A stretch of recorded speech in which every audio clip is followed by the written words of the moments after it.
T20I में second highest successful run chase करना होता नाइबिया को। अगर आज उसने इस गेम को जीतना होता 248 रन अगर वो चेस करते तो ये T20 हिस्ट्री का second highest successful run chase होता। अगर हम देखें पूरे T20 इंटरनेशनल में तो एक बहुत बड़ा पहाड़ जो नीदरलैंड ने उनके सामने खड़ा किया था, जिसके सामने वो पूरी तरह से बेदम नजर आए और उसके आसपास भी नहीं पहुंचे। मेरे ख्याल से 50 प्लस 59 रन से उस गेम में जो है उन्होंने मात मिली है, लेकिन आप कह सकते हैं कि बहुत ही बड़ा पहाड़ चढ़ने का काम यहाँ पर दिया गया था। किस तरह से गलतियां नाइबिया की बॉलर्स ने यहाँ पर की है, क्या कुछ चीजें बैट्समैन का क्या आज खामियां नजर आई है, नीदरलैंड्स की बॉलिंग कैसी रही है। जी हाँ, बैटिंग के बारे में तो हर तरफ चर्चा होगी, लेकिन बॉलिंग नीदरलैंड की कैसी रही है उस स्कोर को डिफेंड करते वक्त, उसके बारे में बात जरूर करेंगे। हमेशा की तरह शुरुआत करते हैं फेस बाय फेस। जरूर 1 से 6 ओवर की बात करें तो नीदरलैंड्स ने 47 रन बनाए और 1 विकेट का नुकसान हुआ। वहीं नाइबिया ने 54 रन बनाए और 3 विकेट का नुकसान हुआ। यहाँ विकेट्स की वजह से नाइबिया इस फेस को हार गया। तीन विकेट इस पावर प्ले में 6 ओवर में उन्होंने गंवाए।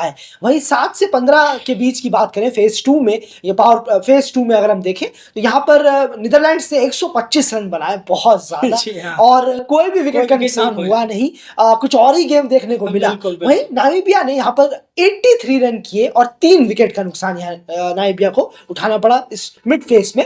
ये फेज भी नीदरलैंड्स के नाम रहा। 16 से 20 की बात करें डेथ फेज की तो यहाँ पर नीदरलैंड्स ने 75 रन किए और 4 विकेट का नुकसान यहाँ नीदरलैंड्स को हुआ।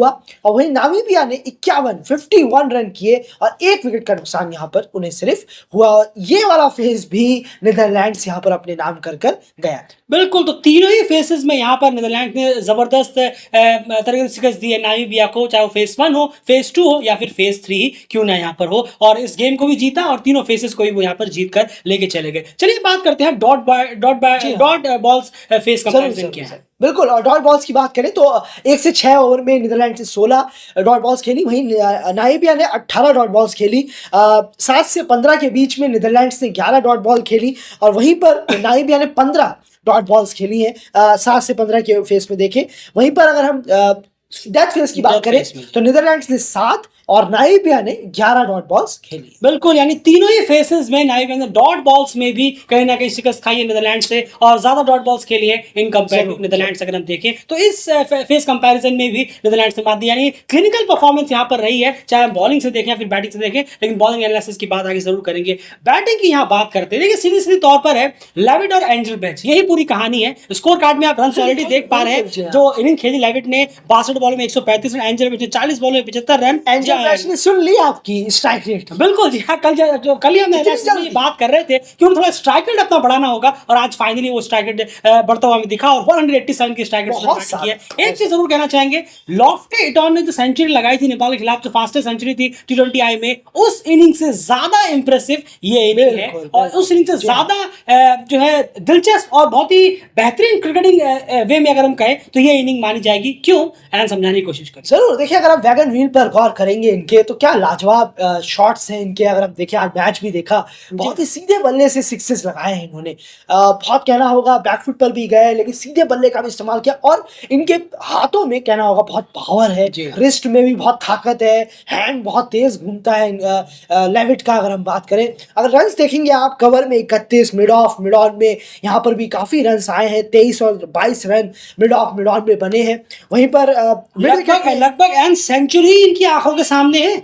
कवर्स से मिड विकेट के एरिया में ही उन्होंने सेंचुरी लगा दी। बहुत अच्छा है। अमूमन हम देखते नहीं है, अमूमन हम देखते हैं कि बहुत ज्यादा रिवर्स स्वीप, तो पता नहीं third man fine leg, unorthodox shots हमें देखने को मिल जाते हैं T20 में। लेकिन माइकल लेविट की आज इनिंग जो रही है वो काफी काबिले तारीफ है। सीधे बल्ले से खेला, पूरा पावर का इस्तेमाल किया, बाउंड्री को बहुत दूर तक बॉलें पहुंचाई हैं और हर बॉल पर बॉलर ने टेस्ट करने की भी कोशिश की, लेकिन आज उनका डे रहा है, फुल लेवल डे रहा है आज ग्राउंड पर। बिल्कुल सही कहा आपने, जो शॉट्स उनके रहे हैं वो कमाल के रहे हैं। जैसे कि आप वैगन व्हील में ऑलरेडी देख ही पा रहे हैं, लगभग 100 ही रन जो है 100 रन की सेंचुरी उनकी सिर्फ सामने हिटिंग करते निकल गई है मिड विकेट से कवर रीजन के थ्रू में। तो इसीलिए ये ज्यादा बेहतरीन इनिंग कहीं ना कहीं डेलकेट से इग्नोर करेगा। रन है T20 वर्षन में पहले का, T20 में इतने शॉर्ट मैटर नहीं करते। उन्होंने वो भी टीम के काम आए थे रन, जो फर्स्ट सेंचुरी लगाई थी, ये भी टीम के काम आया, टीम जीती है, वो इंपॉर्टेंट इंपॉर्टेंट होता है। T20 क्रिकेट ही ऐसा है, बिल्कुल। एक आध बॉल में इधर उधर हवा फायर कहीं भी घुमाओ, बल्ला चलाओ, बस हो गया। थोड़ा बहुत सेंसिबल रहना होता है आपको जब आप चेस कर रहे होते हैं, खास कुछ करके बल्लेबाज होते हैं जिन्हें जिम्मेदारी से ही खेलना पड़ता है, चाहे T20 हो चाहे वनडे। बिल्कुल, और वही सबसे बड़ा पैमाना होता है कि आप बड़े इवेंट्स पर किस बस, तरह से बस, परफॉर्मेंस बस, करते हैं। बैलेटर सीरीज और एक और मैचेस की बात अलग है, लेकिन आईसीसी इवेंट्स में जब बड़ी टीमों का सामना होगा तब कहीं ना कहीं सेंसिबिलिटी हमें वो देखनी, जितना ज्यादा आपके अंदर हो उतना ज्यादा बेहतर रहेगा। तो लेविट की इनिंग रही है। एंजल ब्रेस्ट की बात करें तो उन्होंने आज फाइनली स्ट्राइक रेट अपना अप किया, 40 गेंदों में 75 रन के। इसी तरह की इनिंग्स उनसे आगे भी हमें देखनी जरूर होगी। देखनी है। स्ट्राइक रेट थोड़ा सा और बेटर करके चले, और डेफिनेटली ये दोनों जो नाम है ये बहुत तेजी से अपने दस्तक दे रहे हैं नीदरलैंड्स की T20 वर्ल्ड कप की जो स्क्वाड होगी उसमें दर्ज कराने के लिए। एंड नाइमा की बॉलर्स की यहाँ बात की जाए जरा, आज बॉलर जो है कंप्लीटली ऑफ ट्रैक रहे हैं। बॉलिंग कार्ड ऑलरेडी सब देख पा रहे हैं, मैं सिर्फ इतना जानना चाहूंगा आज बॉलर्स को क्या हुआ। आपको लगता है कि लाइन और लेंथ पूरी तरह से आउट ऑफ आप कह सकते हैं एरिया रही है? जरूर रही है, लाइन और लेंथ बिल्कुल बेकार रही है, हमें कहना होगा। बॉलर्स ने जो बॉलें रखी हैं काफी शॉर्ट हैं, और शॉर्ट बॉलें काफी हैं, लेकिन बहुत इजी पिक्स हैं।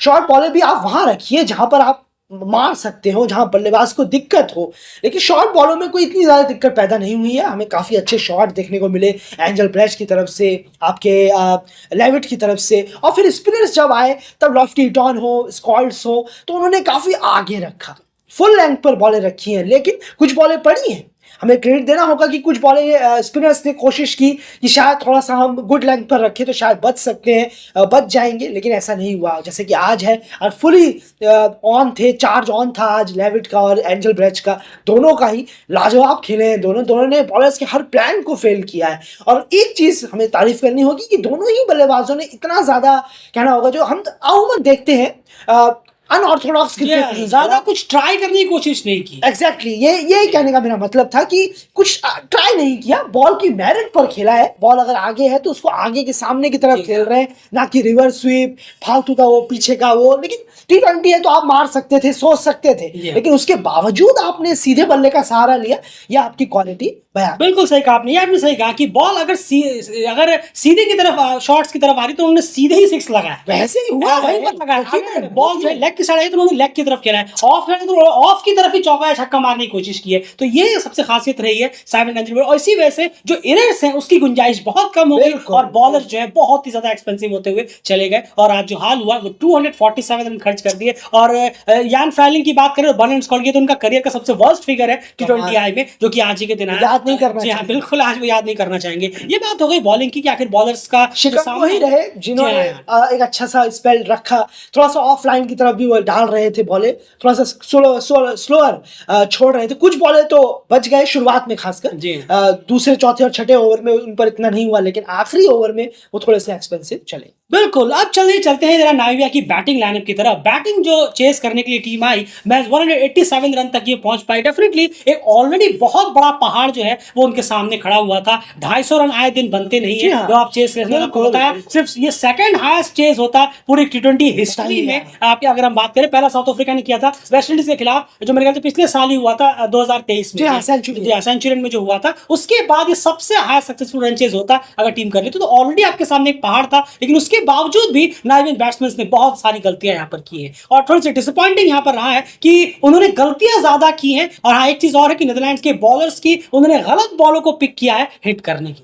आज के डे में अगर आप देखेंगे नाइबिया का जो बैट्समैन का जो टैली है, रन्स वगैरह आप देख ही पा रहे हैं, वो आप ऑलरेडी पढ़ रहे हैं, जो पूरी तरह से 100 बातों की एक बात अगर हम कहें तो नाइबिया के बॉलर्स ने हिटिंग करने की कोशिश जरूर की, लेकिन उन्होंने लगभग सारी वो बॉलें पिक की नाइबिया के बैट्समैन ने सारी वो बॉलें पिक की हिटिंग करने के लिए जो बॉलें कहीं ना कहीं वो हिटिंग वाली थी नहीं। उस बॉल में विकेट मिल सकता था बॉलर्स को। एंड क्या कहेंगे? नहीं, जरूर देखिए, विकेट हमने देखे शुरू के 5 विकेट। बिल्कुल सही कहा आपने। अगर हम देखेंगे, आप विकेट देखें, क्रूजर ने तो खैर अपना खराब बिल्कुल गवा दिया उन्होंने। उनको थोड़ा सा, जैसा पिछले उम्मीद नहीं थी पिछली इनिंग के बाद वो ऐसा शॉट थोड़ा सा रुक कर फिर एक्सीलरेट करें, 5-6 बॉलें देखकर फिर अपना एक्सीलरेशन करें तो कोई दिक्कत नहीं होता है। लेकिन जे स्मिथ को बहुत अच्छी बॉल में वहां फंसाया। वहां पर क्लासन ने बहुत चेस्ट हाइट पे बॉल थी, उसको वो छक्का मारने के लिए जा रहे थे मिड विकेट की तरफ, लेकिन हुआ नहीं।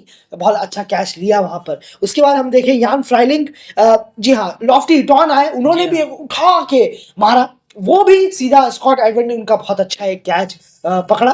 बल्लेबाजों ने गलती की है और उन्हें विकेट सामने मिला है। वही बात करें हम, एंजल ब्रेस्ट ने जो एन कॉर्ट्जे को बोल्ड मारा, देख लीजिए आप, वो एंगल से बॉल अंदर आई, जो कि हमने आर्यन दत्त की बहुत देखी थी वर्ल्ड क्रिकेट लीग जी हाँ, अभी बिल्कुल। रिसेंट तो एंगल से उन्होंने बॉल मारा, बैकफुट पे बल्लेबाज को भेजा, कट करने की कोशिश कर रहे थे और बोल्ड हो गए। तो बहुत बेहतरीन बॉलें थी जिनमें बल्लेबाजों को शुरुआत में फंसाया गया है। बिल्कुल वही हमने कहा। और जो दत्त ने भी जो बॉल डाली थी वो एग्जैक्टली वही बॉल थी जो लिंजन जिस पे आउट हुई, जी हाँ। जो कैच हो गई थी वेंडर मरवन ने स्वीप किया। मारने जा रहे जी हाँ, और वो लगभग वही बॉल थी जो वेंडर मरवन ने दीपेंद्र सिंह एरी को डाली थी, तीसरी बॉल जो थी बिल्कुल, जब मैच खत्म हो रहा था, आपको याद होगा, जब 4 बॉल में 5 रन चाहिए, पर लगभग वही बॉल आर्यन दत्त ने रखी थी। वो लेफ्टी है इसलिए उनके लिए उस तरफ से आई और उन्होंने वो स्वीप मारने के लिए गए और उनका बल्ले का एज लगा और बॉल यहाँ पर खड़ी हो गई और आसान सा कैच हुआ। तो वही हमने कहा कि बहुत गलत बॉलें पिक की है नामीबियन बैट्समैन ने आज हिटिंग के लिए, और इसी वजह से उन्होंने अपने ज्यादा जो मेन विकेट्स थे, कोर विकेट्स थे, वो आज गवा दिए और इस मैच में वो अच्छे खासे डिफरेंस से इस गेम को हार गए। वरना ऐसा नहीं कि यहाँ पर कोशिश नहीं, कोशिश हो सकती थी, अगर 187 तक टीम पहुंची थी और ट्राई किया सकता, कम से कम चलिए आप जीतते ना सही, कम से कम 220, 25, 30 तक टीमें पहुंची हैं। ऐसा नहीं कि चेस करते हुए पहुंची है, और पहुंचा सकता है। ट्रैक जो बैटिंग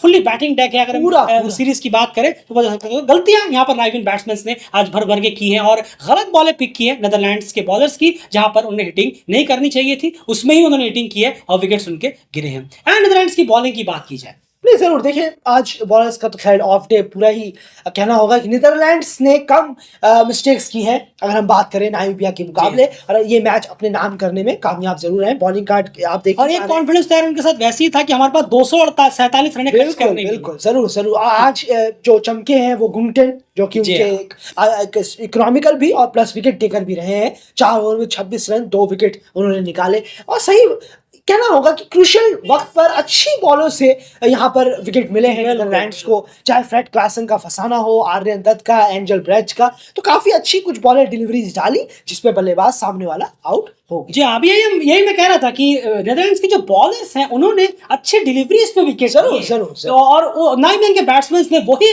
डिलीवरीज पिक की हिट करने के लिए। ये बहुत बड़ा रीजन रहा कि नामीबिया के जो बैट्समैन हैं वो आउट होते चले गए। थोड़ी थोड़ी शुरुआत मिली, थोड़ा सा दिखाया कि अरे नामीबिया मैच में है, फिर आउट, फिर वो थोड़ा दिखाया कि मैच में है, फिर आउट। ने लास्ट में जाके 20 बॉलों में 42 रन किए, तभी 180 तक टीम पहुंची। उन्हीं की कोशिश की बदौलत, वरना फ्राइलिंग ने ऊपर थोड़ा कंट्रीब्यूशन दिया, 42 रन उन्होंने भी बनाए, लेकिन इतना काफी नहीं है जब आप 247 चेस कर रहे हैं। कोई एक प्लेयर चाहिए ऊपर का जो बहुत तेज खेले, 50-60 बॉलों में पूरा मैच पलटते। ये सिर्फ ऊपर वाले प्लेयर कर सकते हैं, इतना नीचे आकर नहीं उम्मीद किया जा सकता। बिल्कुल सही कहा आपने। ऊपर से कहीं ना कहीं आज मिला, आप देखिए लेविट ने जो इनिंग खेली वो भी यहाँ पर ऊपर से निकल कर आई। जब आप चेस कर रहे हो, बिल्कुल सही कहा आपने, जब आप चेस कर रहे हो तो इस तरह के ऊपर के बैट्समैन को नीचे एक आना ही होगा। खैर ये हाल रहा, तो ये रीजंस रहे हैं नामीबिया के आज के गेम में हारने के और नीदरलैंड्स के जीतने के। फिलहाल इस एनालिसिस में इतना ही। अब कल का मैच जो है वो बड़ा दिलचस्प हो गया है। नेपाल वर्सेस नामीबिया जो होगा वो सीधे एग्जिट गेम है। अगर नेपाल जीतता है तो अभी भी गेम ऑन है, फाइनल में कोई भी पहुंच सकती है। और अगर नीदरलैंड 2 मैच जीत चुका है यहाँ पर, तो नीदरलैंड्स लगभग पहुंच चुका है। नेट रन उनका बहुत ही तगड़ा हो गया होगा आज के गेम के बाद। तो कल का मैच अगर नेपाल हारता है तो वो एग्जिट होंगे नामीबिया कहीं ना कहीं, और नामीबिया नीदरलैंड फाइनल खेलेंगे। लास्ट मैच लगभग डेड रबर्स हो जाएंगे बाकी 2 मैच। लेकिन अगर नेपाल कल का मैच जीतता है तो अभी और भी एक्साइटिंग होने वाला है फाइनल की रेस। फिलहाल इस वीडियो में इतना ही। बने रहिए डेल के चैनल के साथ।